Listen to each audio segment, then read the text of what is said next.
नमस्कार मित्रों, स्वागत है आपका अपने चैनल जेवी डिवोशनल में। पिछले एपिसोड को मिस मत करिएगा, क्योंकि महादेव के भव्य दर्शन और यमराज की पुनः वापसी दोनों देखना बहुत ही आनंददायक था। आवश्यक था। यमराज की उत्पत्ति, उनको संबोधन दे दिया है नाम से, और उनको जो उनका अस्त्र है वो भी उनको प्रदान कर दिया है। अच्छा, देखा हम लोगों ने महादेव की इस पूरी मंत्रणा के पीछे एक बहुत बड़ी सीख छुपी हुई थी, जो केवल और केवल शनिदेव ने सबको समझाई, क्योंकि वो सीख दरअसल हमारे आने वाले सभी मनुष्य जाति के लिए बहुत ही आवश्यक थी। और हमें लगा था कि यम जो है उस मार्ग पे गए हैं, तो यम यात्रा जब मृत्यु की यात्रा करके पूर्ण होके आएंगे तो वो कहीं ना कहीं उनका जो बिहेवियर है, जो उनकी सोच है, वो परिवर्तित होगी। लेकिन हमें ये देखने को प्राप्त नहीं हुआ। देवी संज्ञा और यम जो है शनि देव के क्रेडिट लेने से खुश नहीं है, लेकिन ये भी उनके सपोर्ट में खड़ी है। तो आगे कहीं ना कहीं सूर्यदेव भी इस बात को एग्री करते हैं।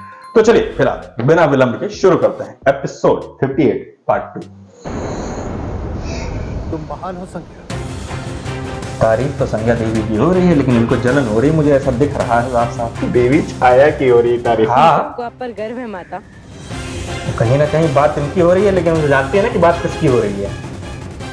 यद्यपि प्रशंसा मेरी हो रही है, परंतु प्रशंसा के ये शब्द मेरे लिए नहीं है। मानो जैसे, क्योंकि मैं जानती हूँ प्रशंसा हो रही है तो छाया की, उसके पुत्र शनि की।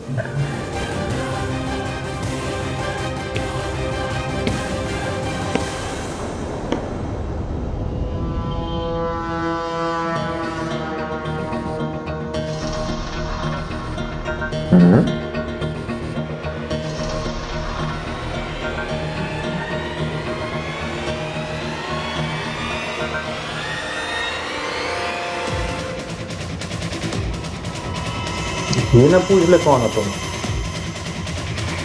भाई वो घाव चेक कर रहे हैं। हाँ, अब तो निशान बन गया पहचान के लिए। ये क्या है संज्ञा? ये कैसे संभव है? मेरा तो गया नहीं। कौन सी क्रीम लगाई तुम? एक दिन में पहला भी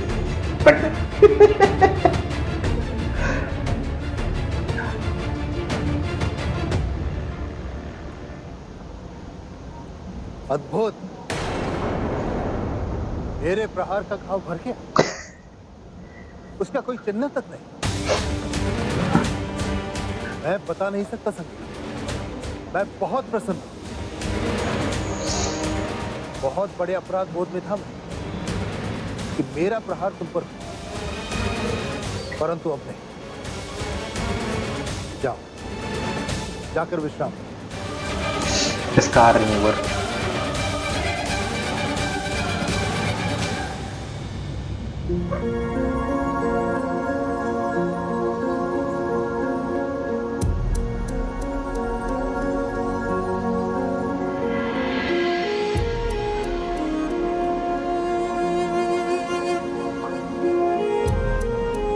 क्रीम लेके तुमको सूर्यदेव के यहाँ जाना पड़ेगा। मुझे क्षमा कर दीजिए माता, मेरी रक्षा के लिए आपको प्रहार सहना पड़ा।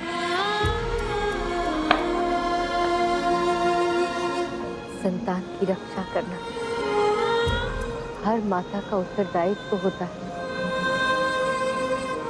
मैंने भी वही किया, परंतु मैं स्वयं को क्षमा नहीं कर पाऊंगा माता। शनि पुत्र, तुम्हारी माता के घाव का उपचार इसके पिता के पास है। क्रीम तो इनके पास है। ये लो औषधि, इसे लगाओ, घाव शीघ्र ठीक हो जाए। तुमको लगा पहचान बनाएगा डायरेक्टर हमारा? बिल्कुल नहीं बनाएगा भाई। अपना डायरेक्टर एक्सट्रीम लेवल खेल रहा है इस वक्त।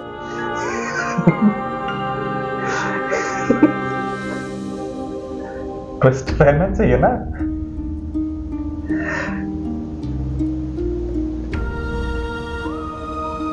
क्यों बड़ी अच्छी माता और पुत्र का संबोधन करती है ना प्रेम का। परंतु एक चोट और, जिसका उपचार अभी शेष है। तुम क्या कहना चाहते हो पुत्र? कुछ नहीं माता, आप विश्राम करें। कौन सी चोट भाई? And request. प्रणिपात नानाश्री।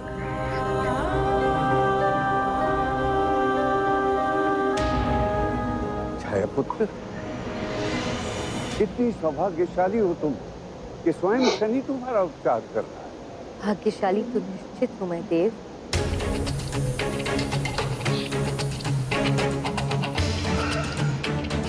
क्योंकि वो शक्ति मेरे सामने झुककर प्रणाम करती है, जिसने चक्रवात को हराया, देवराज को झुकाया, महादेव का आशीर्वाद पाया, वो मुझे अपना सब कुछ समझता है। परंतु मैं अब भी समझ नहीं पाई देव कि वो वास्तविकता में कौन है। कदाचित आप वो जानते हैं जो मैं जानना चाहती हूँ। मैं क्या जानूं छाया? वही देव जो आपने आज तक मुझसे छिपाया। छाया, मैं कदाचित आप मुझे बताना नहीं चाहते देव, क्योंकि मैं आपकी पुत्री नहीं। ये तो दत्ती नस पे हाथ रख दिया। जानने का अधिकार है, क्योंकि मैं शनि की माता हूँ।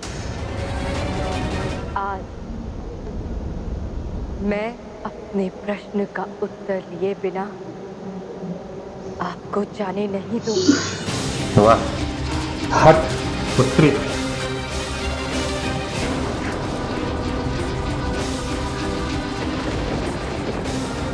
चलिए। उनकी शक्ति देख ली ना उन्होंने, शक्ति और सोच। एक नहीं, बार बार बताइए बार देव। बार।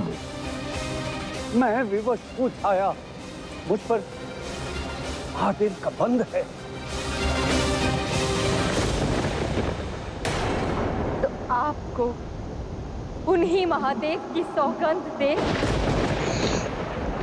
बताइए सत्य क्या है? अब तो बात खुलेगी।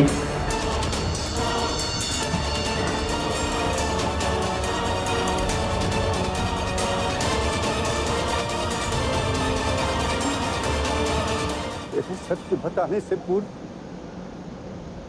स्वयं सोचो छाया, क्यों है शनि में कुछ विशेष? ऐसा क्या है उसमें कि संसार को जन्म देने वाले सूर्य देव पर वो पल भर में ग्रहण लगा सकता है?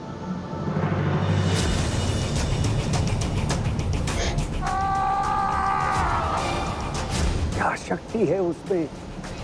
ये और चक्रवात का उसने अंत किया। सारे पावर पैक क्या दैवीय भाव है उसमें कि स्वयं महादेव को उसके लिए अपनी नियति बदलनी पड़ी। मुझे मेरी माता का जीवन दान चाहिए।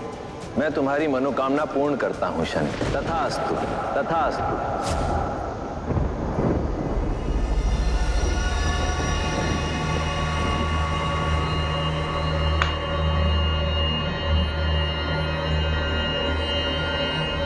वो केवल तुम्हारा पुत्र ही नहीं, वो न्याय अधिकारी है। वो ऊर्जा का वो पुंज है जिसे स्वयं त्रिदेव ने रचा है। जज बनेगा तुम्हारा लड़का, ताकि वो सृष्टि में न्याय का संतुलन बना सके। शनि वो है जो सबको मार्ग पे लाएगा, सबको अपने कर्मों का फल उनके जीवन काल में देगा। शनि केवल छाया पुत्र नहीं, शनि कर्म फल दाता शनि है। गूज़बम्स आ रहे हैं, मटर है भाई, मटर है।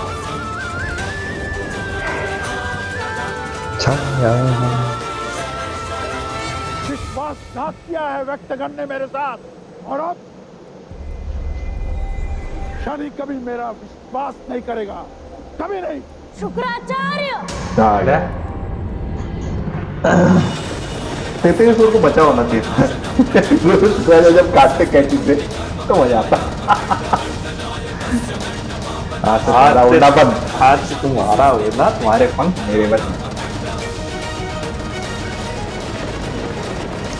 एपिसोड के मध्य में हमारे मुख से कुछ बातें अगर अनुचित निकल गई हो तो हम उसके लिए बारंबार क्षमा प्रार्थी हैं, लेकिन क्या करें, भावनाओं में बह जाते हैं। शब्दों पे बहुत कंट्रोल करना चाह रहे थे, लेकिन ऐसे एपिसोड थे ना कि घाव गया कैसे। स्कार रिमूविंग एंड जिस प्रकार से भगवान विश्वकर्मा बता रहे थे अपनी पुत्री छाया को कि आपके पुत्र जो है वो न्यायाधीश बनेंगे, तो मेरे मुंह से सहसा फूट पड़ा, जज बनेगा तुम्हारा लड़का।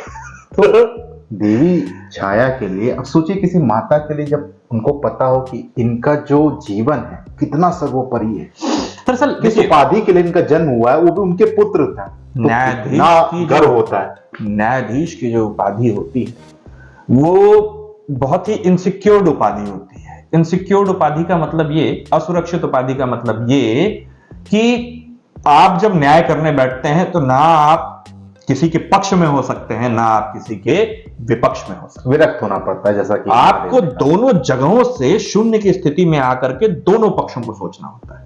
तो इस प्रकार की सामर्थ्य जिसके पास हो, उसको बार बार इस चीज का खतरा रहता है कि कौन उससे गुस्सा हो जाएगा, कौन उससे रुष्ट हो अपने जाएगा। इमोशंस पे कंट्रोल करना बहुत बड़ी बात होती है। न्यायाधीश के पास इमोशन हो सकता है कम हो जाए, लेकिन जिसके लिए न्याय हो रहा है उसका इमोशन तो बरकरार रहेगा। और इसी का उत्तर मांगा देव विश्वकर्मा जी ने कि वो सूर्य पे एक क्षण में ग्रहण कैसे लगा देता है। अब आप खुद सोचिए, कर्म फलदाता है और उनको कर्मों का फल देना है, तो वो किसी भी प्रकार का फल दे सकते हैं, किसी प्रकार का दंड दे सकते हैं, तो वो कोई भी देवता को दे सकते हैं। तो सूर्य देव जैसे प्रतापी देव को, जिनके आगे स्वयं इंद्रदेव थर-थर कांपते, उनको दंड देने की सारी अथॉरिटी है। और वो आपने देखा भी पिछले एपिसोडों में कि महादेव सूर्यदेव को बचाना चाह रहे थे, लेकिन फिर भी वो शनिदेव के प्रकोप से उनको नहीं बचा पा रहे थे। तो कहीं ना कहीं कर्म फलदाता शनिदेव कर्मों का न्याय तो करेंगे। हम लोगों ने एक बात मैंने अभी लेटेस्ट पढ़ी थी कि शिंगरापुर जो है शनिदेव का जो गढ़ माना जाता है, जहां पे शनिदेव स्वयं काले पत्थर के रूप में जमीन से अवतरित हुए हैं, वहां पे कोई पुजारी नहीं, उनकी पूजा आम जनमानस आके अपनी श्रद्धा भाव से करती है। और बड़ी बात उस नगर की तो ये है कि वहां पे ना कोई दरवाजे हैं, ना दरवाजे हैं ही नहीं तो ताले कहां से। वहां ये माना जाता है कि अगर कोई व्यक्ति बुरी मंशा लेकर के बुरा कार्य करके जा रहा है तो वो क्षेत्र के, जिस क्षेत्र के वो क्षेत्रपालक बने हुए हैं, उसके बाहर नहीं। स्वयं ईश्वर की महिमा है, और क्या सत्य है वो आप सब स्वयं भली बात। ईश्वर की महिमा को समझ पाना हमारे हम की बात नहीं के बारे में फिलहाल इस एपिसोड का यही अंत आउट करते ऑफ हैं। कॉन्टेक्स्ट। और जल्दी मिलेंगे नए एपिसोड में जिसमें माता छाया गर्व अनुभव करेंगी। तो वो गर्व हम भी अनुभव कर रहे हैं। फिलहाल के लिए ये एपिसोड यहीं समाप्त करते हैं। शीघ्र ही लौटेंगे नए एपिसोड के साथ, तब तक के लिए राधे राधे।